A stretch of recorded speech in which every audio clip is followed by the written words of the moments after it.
The time is at hand.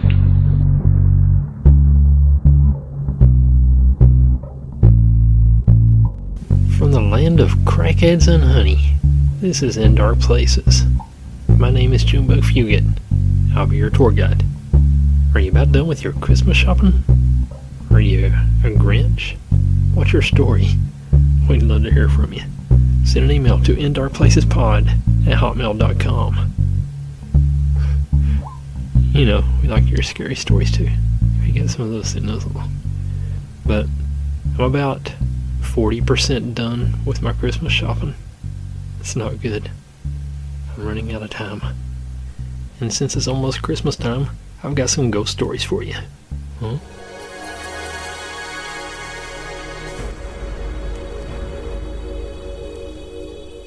When I was 37, I went to my high school reunion.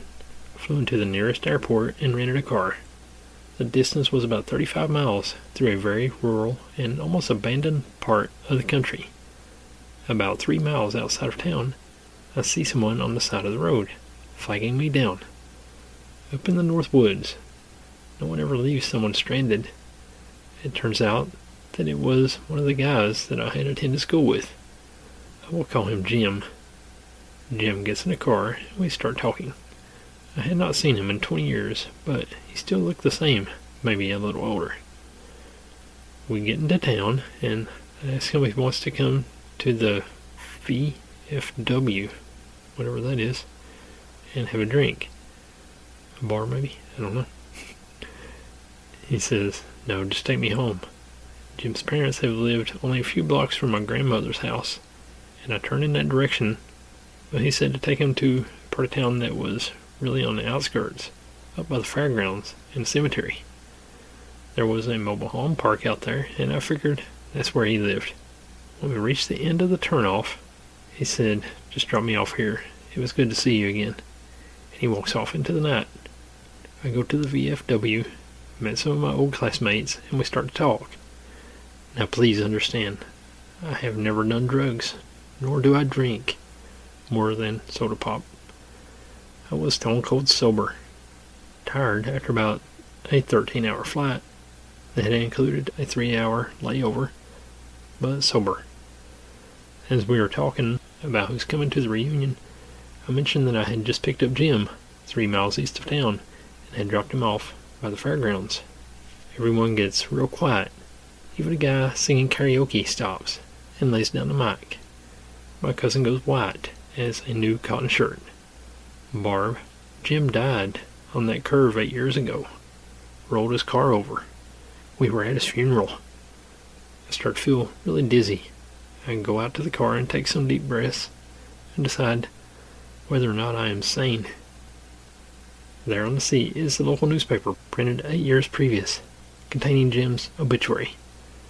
I still have that paper. Every now and then, I take it out and stare at it and wonder what happened. My mom is a Doberman breeder here in Brazil.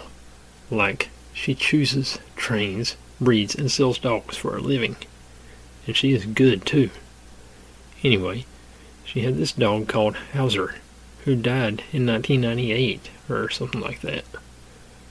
Hauser was one of my mom's favorite dogs, and she wanted to properly bury him.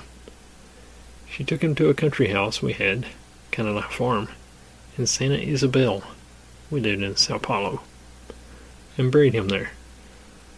While she was there, she spoke about some things he did just to annoy her, like take only her clothes off the wardrobe and sit on them, or pee in the corridors when she had just finished cleaning, etc. She said in a, I hated that you did that, but I will miss seeing you having fun and making me mad. She cried a bit and went back to the house. Minutes later, she hears howling and barking. Nothing too strange. There are dogs on the street. But the thing is, the sound was too close, and it was like it was calling her. Like, hey, I won't stop till you come here. She opened her window to see if any dogs got in, but there was just one dog. It looked like he was made of light, a golden light. Sure, it was Hauser, but I couldn't see any traits. He was shining too bright, she said.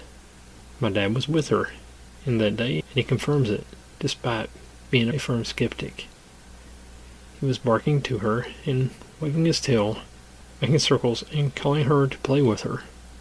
She jumped out of the window and ran to him, but he ran away, still happily barking and jumping around, almost like he was saying, "Catch me if you can. You're it." They ran in circles for almost a minute before he just went into the woods in the direction where he was buried and stopped glowing and shining. When my mom got back in the house, there was pee in almost every hallway. My dad just said that Hauser came to say goodbye, and that was it. I myself have heard things like howling and barking for some days after a dog had died, or seen them still sitting in the backyard or on a couch. There were more creepy stuff with human ghosts too, but I prefer to remember only the good stuff. I don't remember this, as I was too young, but my mom and dad are sane, so I believe them. My nan, Mom's mom, died when she was carrying my middle sister, so I was about 3-ish. I used to wake up at night and wake my parents up, saying that there was an old woman smiling at me at the end of my bed. This would happen every night. My mom's sister is very into ghosts and the dead, etc. My mom explained my aunt went away, and she said she would let my mom know. Turns out that my aunt told my mom it was Mom, aka Nan, and asked my mom to get into bed with me one night to see. Same as all the other nights, I woke my mom up. She had fallen asleep, and I told her to look. Mom looked, and sure enough, it was my Nan at the end of the bed smiling at me. My mom said, "Mom, you're scaring me. Please go away." And that was the last time I woke my parents up, telling them there was an old woman smiling at me. In high school, I had a group of friends that loved to explore a haunted field. The field was built at the back of a subdivision alongside a highway and was being readied for more houses to be built. Some nights we would go and nothing happened. It felt fine. We saw nothing and we'd leave. Other times we would see lights, hear terrifying noises, or encounter shadow people, and we'd run back to our cars in terror. At least once we got a few feet down the path and the entire group stopped. It felt like someone had thrown up a hand and forbid us from coming any further. We didn't stay. The most memorable visit, however, we came with a larger than usual group. We were spread out on the path, looking out over the field, with the highway at our backs. We hadn't seen or felt anything that night, and we were thinking it was too big of a group, or that it was a dud night. We were just shooting the breeze on the path, laughing and messing around, when a wash of car headlights from the highway illuminated the field and revealed a distinct figure. It was black, much darker than the shadows around it, very clearly defined. He had broad shoulders, a hat, and red eyes. And strangely, the figure had no legs below the knees. In the next wash of headlights, nothing. It was gone. I started freaking out, and so did the two people standing next to me. They confirmed that they had seen the figure, but the rest of the group hadn't seen anything. Creepily, those that saw it thought that he was standing in a ditch, as they couldn't see his lower legs. I believe it was a running to our cars in terror kind of night. My mom lives with her boyfriend in a small house in the countryside. The whole property is fenced, and there is a motion-activated security camera monitoring the front of the house. There are no tree branches touching the house. My mom has 2 dogs that sleep in an outdoor kennel and bark at anything that comes near the property. About 6 years ago, it was getting close to midnight. My mom went to the kitchen to turn the stove off. She had been making jam and boiling the jars. Suddenly, somebody knocked on the kitchen window 3 or 4 times. My mom screamed and ran away to our room, yelling to her boyfriend that somebody was outside. The boyfriend went outside, and there was nobody there. They just went to sleep. Around 6 a.m., Mom got a phone call from her nephew, who lives just a mile away. He found my little brother, who had hung himself in a garage. My brother was visiting him over the weekend. There was an autopsy done, and it was determined that my brother had died around 11:30. Neither Mom or her boyfriend are religious. The boyfriend is actually an atheist who does not believe in afterlife, but he could not find an explanation who or what could have knocked on that window. I'll start off by saying I really don't believe in ghosts. Boo. But I have had one thing that to this day makes me question. My family has a cattle ranch, about a 30-minute drive from the nearest town. I always slept outside in the summer with the window open to stay cool. One night I heard what can only be described as a baby crying, loudly, about 300 yards away, in the tree line by the house. I ran downstairs and grabbed a headlamp and a shotgun. The second I stepped foot out of the door, it stopped. I looked around the yard, scared to death, and didn't find anything. So I put the gun and headlamp down and went back upstairs. Once I got to the top of the stairs, it started again. I felt a wave of fear, but I decided to go back down and check it out again. My grandpa finally had woken up, told me that it was a bird and to just go back upstairs. He never elaborated. It still freaks me out to this day. The whole time the dog was whining and barking in his kennel. Maybe a ghost, maybe aliens, maybe a bird. I'm not sure. But the feeling still haunts me. As a child, I had a terrible time with nightmares.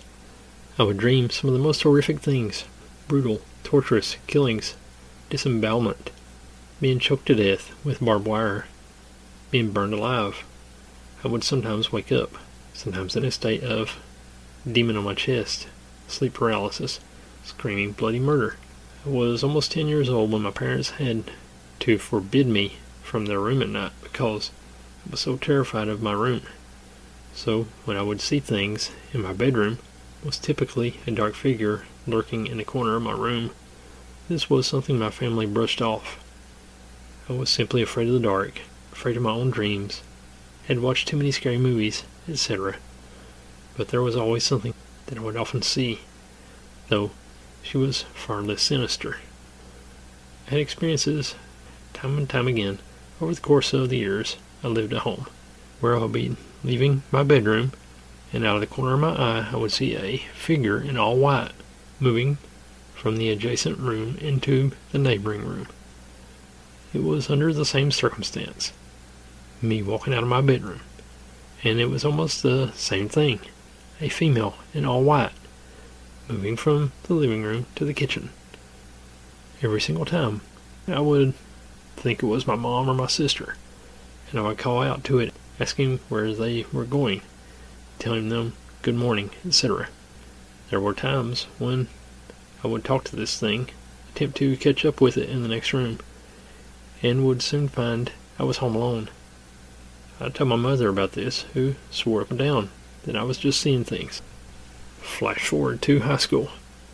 I dated a boy whose grandfather, coincidentally enough, used to date the young woman who lived in our house before my parents purchased it some 40 years ago. Small world. My parents then told me that, unfortunately, that young woman committed suicide. They have never specified whether or not she died in the house. Flash forward to my mid-20s. When did that become a thing? When people say flash forward. All my life it was always fast forward.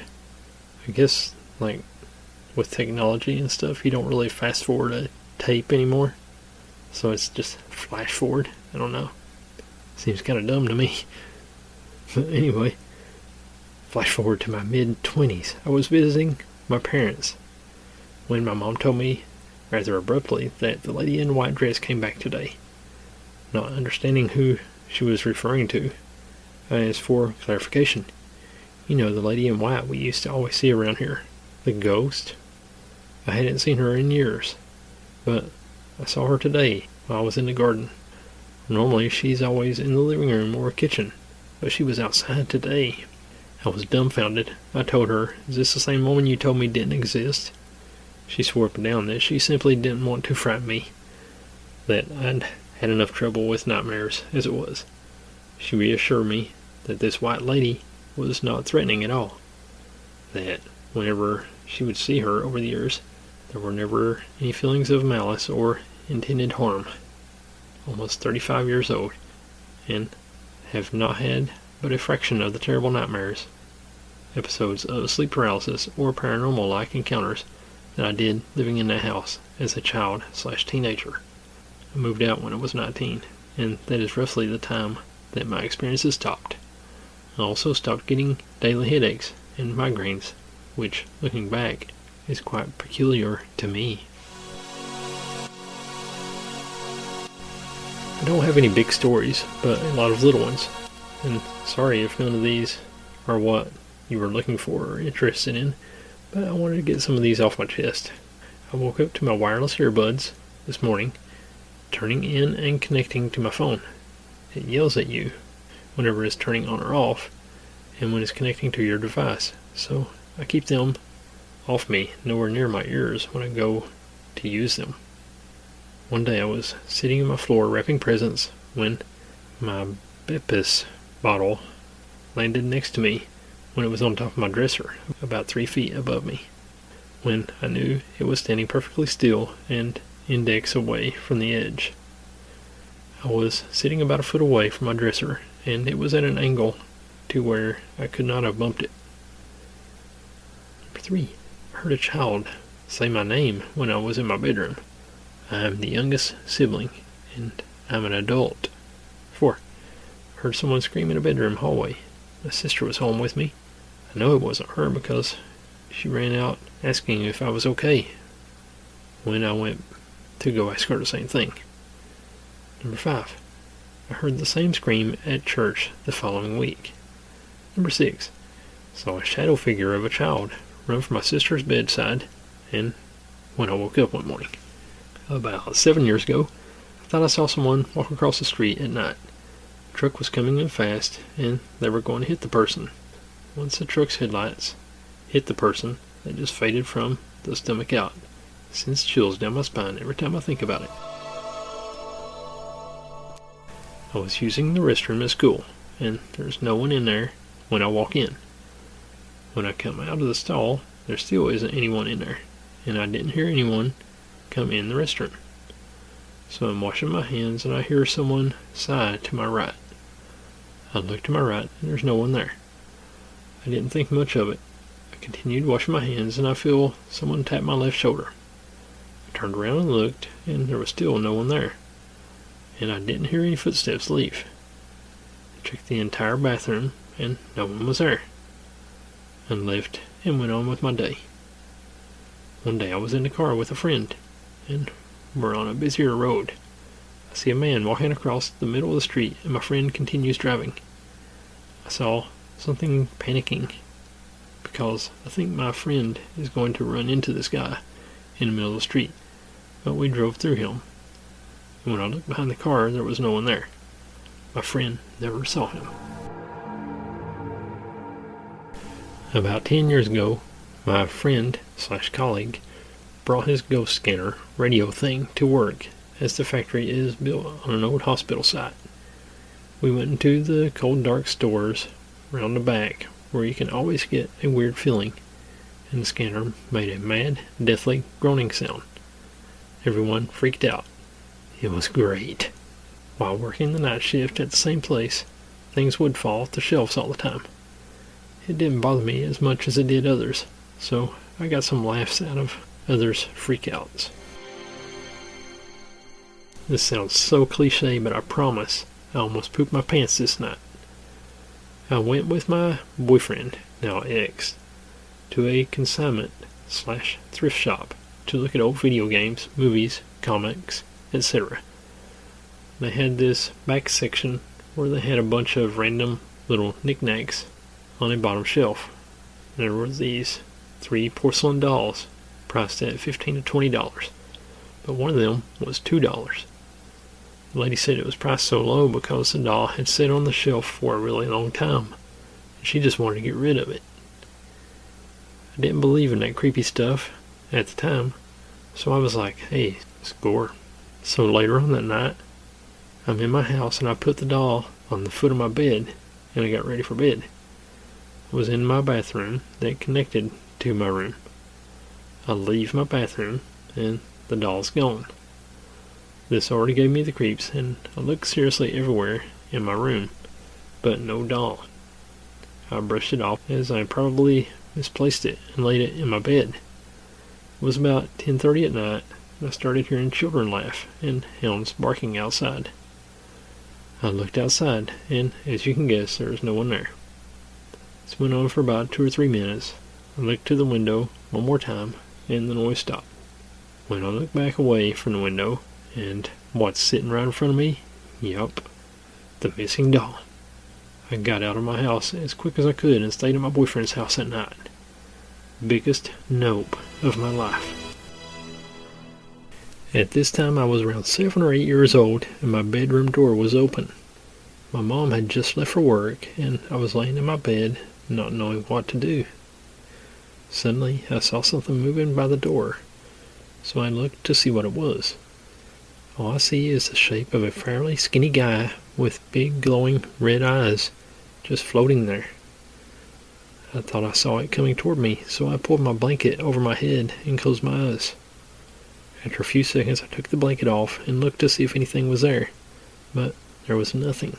It was just gone. I don't know what it was.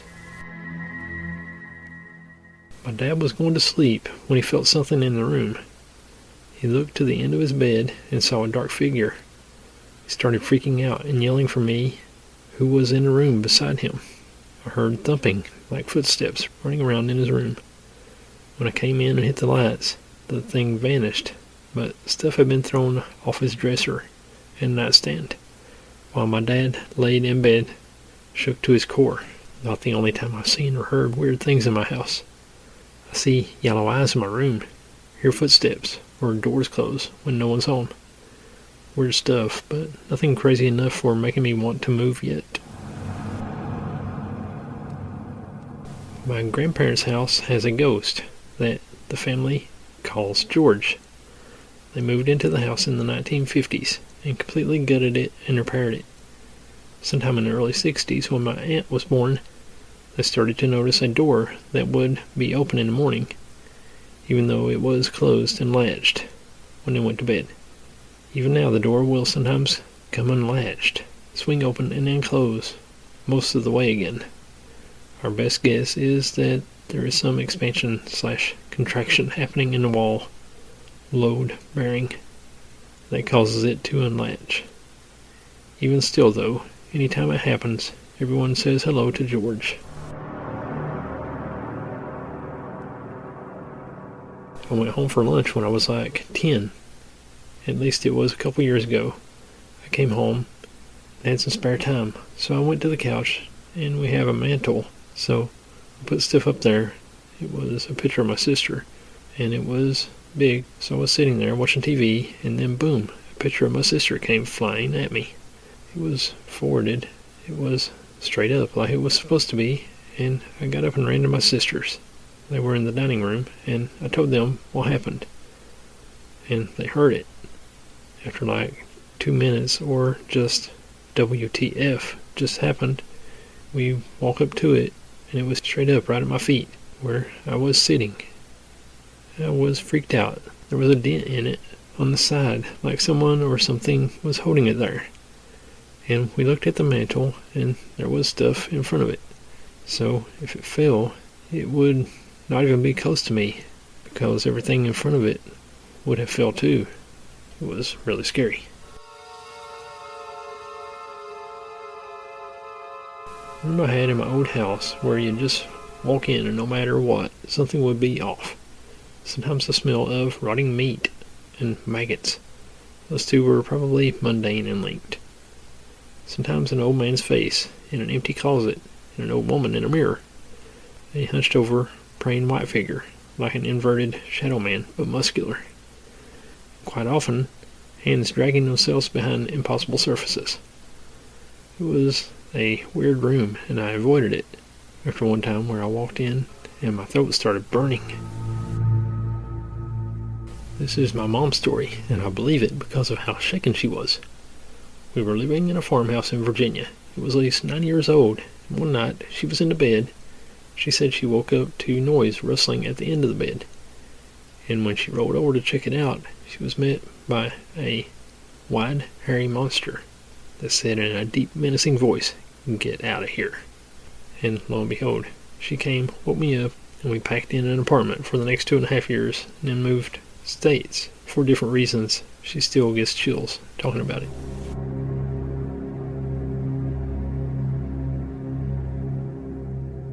I used to live in an old house near Chinatown in Vancouver, British Columbia. We were poor and we lived in an old house. My sister, my mom, and I had one room. Our room, the room next to us, also had 2 elderly women living there. One day, one passed away. One night, I saw her walking into her old room. I screamed so loud and ran to my mom and told her. This is my current house. I was going up to the bathroom about 2 a.m. Outside the door, I heard footsteps. I'm looking. It's my husband coming home from his paper route because he forgot something. Or it's my mom-in-law. I hurry up and walk out the door. It's nobody. But I felt a chill run up my spine. I've heard kids' voices and footsteps in front of our bedroom too. I believe my house is haunted. It's almost 100 years old. Okay, I got one more. Kind of losing my voice. I don't know what's going on with that. We moved into a new house recently and decided to find some art to spruce up the house a little bit. My parents went to the church in our area and made friends with this one lady who offered to give us her ex-husband's paintings she had stored in the garage. The paintings were all really neat, very abstract, with a lot of violent colors and vivid orbs and circles painted into them. I got a bunch that I thought were cool, and we took them home. On the way home, my dad commented on how she still had pictures of the ex-husband around the house, which was interesting considering what had happened, which was interesting for him to say. I thought, since he didn't say it as if they were divorced. Apparently, the husband attempted to murder her years ago. Murder. That sort of caught me off guard.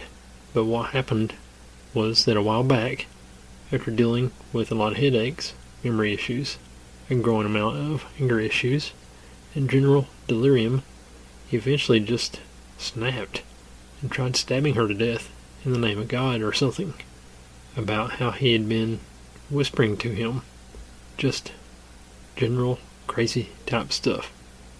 She managed to get away and run out to the neighbors while he chased her with a knife in his hands, and they called the police.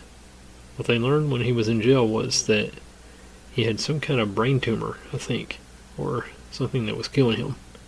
I don't really remember. He refused to get it treated, though, and eventually died in jail.